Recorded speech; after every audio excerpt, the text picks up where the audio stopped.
हरियाणवी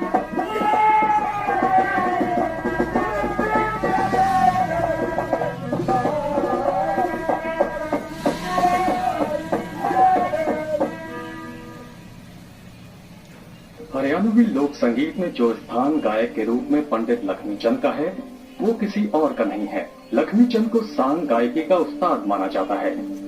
ये जट्टी कला गांव है। दिल्ली हरियाणा सीमा पर स्थित ये गांव दिल्ली से 40 किलोमीटर दूर है। इसी गांव में सन 1901 में पंडित लक्ष्मीचंद का जन्म हुआ था।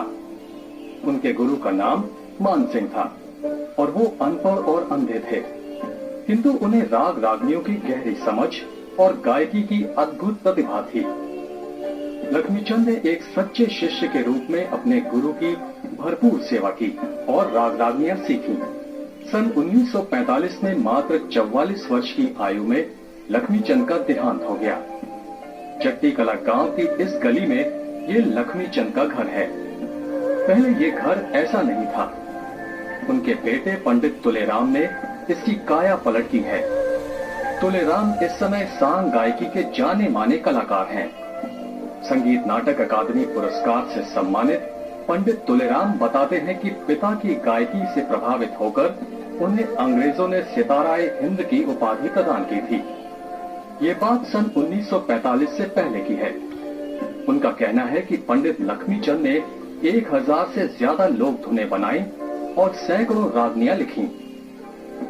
आज भी हरियाणा के गांव-गांव में पंडित लक्ष्मीचंद की रचनाओं को श्रद्धा के साथ गाया जाता है और लोक नाट्यों के रूप में मंचित किया जाता है। अपने पिता की स्मृति में तुलेराम ने यह विद्यालय बनाया। इस विद्यालय में विद्यार्थियों को कर्मकांड की शिक्षा दी जाती है। जितनी भी उनकी रचनाएं हर रस में,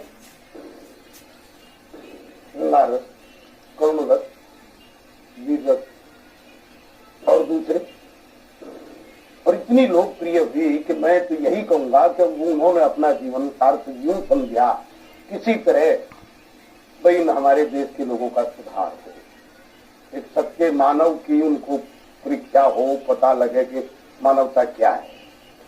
सारा जीवन इस बात पर देता है। जैसे हमारे पूजनीय पंडित लक्ष्मीचंद जी, उनकी बातों से हम अपनी घर गृहस्थी को भी ठीक ढंग से चला सकते हैं।